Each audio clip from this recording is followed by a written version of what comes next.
and welcome to the Digital Village.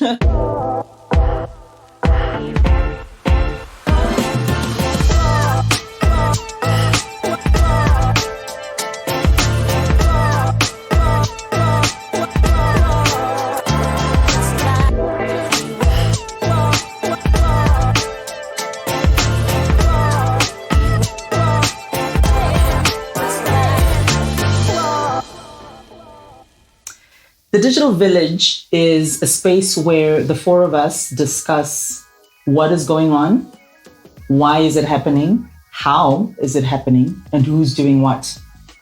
And today we're going to focus on something that is a prevailing trend, self-driving cars. And we can't really talk about self-driving cars without talking about the OG, the original. The original. Knight Rider and KITT. Oh, okay. So here we go. All right, cue the roll. This vehicle is probably the most expensive car in the world. Come on, this is my car. What's this, new paint job? Feels like baby skin. Boy, those guys did a nice job. There's not a ripple on it. Like a mirror. It's not paint. It's a finish bonded into the molecular structure of a new substance. You mean the metal? It's not metal. And it's not fiberglass, excuse me.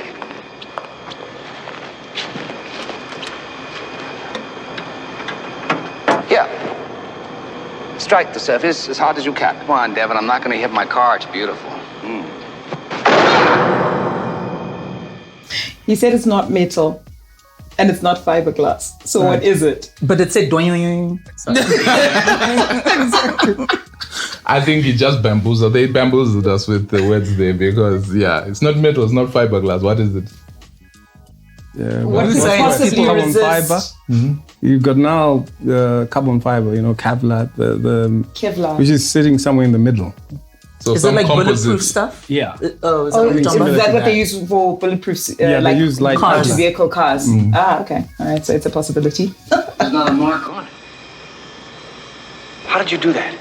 Don't just stand there with your mouth open and get in the car. I'll show you.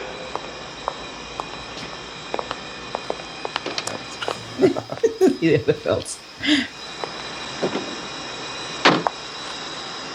Welcome aboard the Knight 2000. Thank you. What's all this? Looks like Darth Vader's bathroom. It is a one-of-a-kind car, Mr. Long. It is the fastest, safest, strongest car in the world. It is also completely fuel-efficient and is operated entirely by microprocessors which make it virtually impossible for it to be involved in any kind of mishap or collision. Do you see the cameras around the car? Specifically so. Do you see the screen with the cameras? Let's No. try. Just roll Hold that on. back. Yeah. Entirely The by view was there from microprocessors, the virtually impossible from for it inside. to be Can you see Okay. that? Yeah. I didn't know what they were. Cameras. Specifically so ordered by its pilot. Pilot? Pilot. So it's Yeah. the fastest, safest, Fuel efficient. most fuel efficient. He said fuel efficient. He said completely fuel efficient. What does that even mean? Completely. Not most fuel efficient. So the rumor around KITT was that he could use any form of gasoline, hydrogen. I would even suspect he must have had some electric cells in there as well. Yeah, it could have been part Because of we didn't EV. ever see them going to fuel. No. And so ever. the reality of self-driving, but self-driving No, but- cars, Yeah. But it used to spew oil though, so it had oil somewhere. Some Remember how it used to make cars to make skid the off? road slick. So, But was that oil what he was He wasn't using it. Or as or a was he just countermeasure. had it as a defensive knows? countermeasure? yeah. Yeah. Why? No. But it thinks. It thinks. AI. My car thinks. AI. We like to think of it as our car. Now, in order to motivate it forward, I recognize. That's actually quite interesting, though. We like to think of it as our car, because think about it. In the future, no one's actually going to own Own a a car. car. Yeah. Right. They're going to be car. In fact, that's already a reality in some places in the States where you can, they call them I remember ride the name sharing of them, but type you of can arrangements. drive a car, park it Drive a somewhere. car, park it. Someone else picks it up. Yeah, someone else picks it up, and it's all it's all unlocked using some kind of biometric or AI And then your app, yeah. And your app, yeah. Use your app to unlock it. Yeah. Once you. But I think also the aspect of the car thinks. Yes, the car thinks. It can react. I mean, how many years ago? And I mean, yeah. So you can see that reality is shaping itself along the lines of what was shown in these TV shows. Because now, for sure, all self-driving cars are using one form or another of AI or machine learning to at least, make the car react or do whatever needs to be done. Even the whole idea of collision avoidance, which is almost basic in most cars. You've got sensors around the car, even not your super high-end ones. There are cars now that can sense your whether or not you're alert. If you're starting to sort of doze off, they can do that. And there are cars that obviously a lot of cars now have brake assistance, so that's a form of thinking. I mean, then the cars that park themselves. I mean, I watched the car parking itself, and I would have gone this way, but the car went this way. It thought about it and decided to go. It thought about it. Yeah. And I think also the cameras you highlighted there, Tawanda. I mean, I remember watching these shows, a camera on a car. Yeah. What? But now that's like standard in every other car now. Yeah. Because our cameras were this big, right? Back then. Truth be told, those days it was actually a TV in a car. It wasn't, because what we saw was the little display. The idea that there was a camera feeding into that was obscene. Yeah, it was crazy. It's actually quite incredible. Such as the accelerator, Devin. I do know how to drive.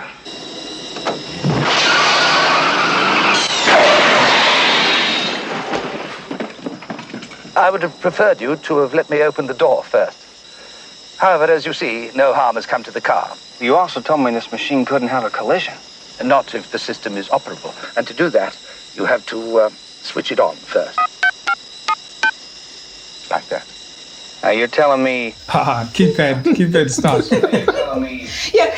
Actually, back when we had dials on phones, this guy is like... We had a rotary... Yeah. And this car was called the Knight 2000. This was even way before 2000. Exactly. Oh, yeah. The year 2000. Way. Like, what was this? Early 80s? Yeah. 86, I think. Mid-80s about probably. 1986. And already were... By the 2000s, were we not already touch screening?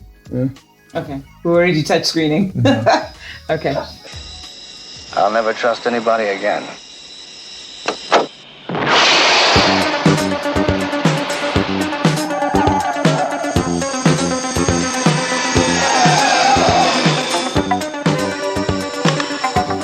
Oil pressure. It's got an oil pressure reading there on the display. Oil pressure reading. So he does use oil. Oh, there we go. Air, oil.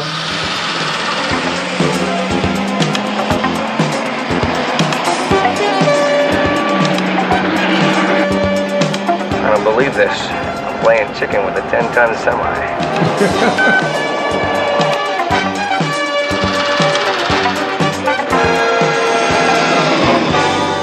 The car just drove around the truck and steered it down. The car just drove around the truck. Number one, we call semis gonyets, so y'all gotta change that. Semis. They drove around the gonyet. Yeah, so that's the reality of self-driving cars. So, Tawanda, from your perspective, I mean, this is Zimbabwe or Africa. At what point do we get to see self-driving cars become a reality? So, in the commercial sense. Commercially, especially because we don't have production lines for these things, it's very delicate. But what I think though is I've seen, and some of my team have looked at the stack. There's an open stack that actually allows you to automate, driving vehicles.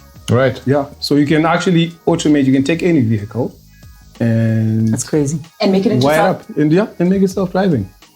And it's an open source stack. That's so crazy. It's not as far as we would want to think. It's just, I guess, in a matter of is anyone interested in investing in this thing? So like a tractor. So a farmer could literally just sleep in instead of getting up at 3:30 in the morning to drive a tractor. Well, you already get them commercially now. So really? Tractors, Yeah. yes. Oh, I Some didn't farms know in the that. country do have. Okay. But the thing for us would be, can we do it at a cost that makes sense? Yeah, that So makes- can that we makes can it we commercially repurpose viable. old tractors and make them And fit smart? them with something that makes them make them smart. smart. You heard Devin say this is the most expensive car in the world. Who wants to pay for the most expensive car in the world. Yeah. So And maybe just to dial it down a little bit, we can talk about driver assistance. So there's plenty of commercially available systems, sub $250, that you can plug into a bus, for example, which will tell you when the driver's sleeping. It tracks the markings on the road. It tells you when you're veering out of your lane. So at its most basic and cheapest form, that technology is readily available, even in Zimbabwe, where our road markings are not always on point. so there are kits out there Oh, yeah. in Zarabani. Perhaps we That's what need I'm to sponsor a hackathon around self-driving It cars. would be Wouldn't that quite be fun? yeah, especially with all these Honda Fits. Yeah, these I would want to see a self-driving Honda Fit. It's probably the combi. safer. Yeah. Well, so maybe Digital Village, here's a challenge. Does anyone want to make a self-driving Honda Fit? Anyone out there? Yeah. All right. So I guess for this That's a week's wrap. episode, that's a wrap. All right. Peace.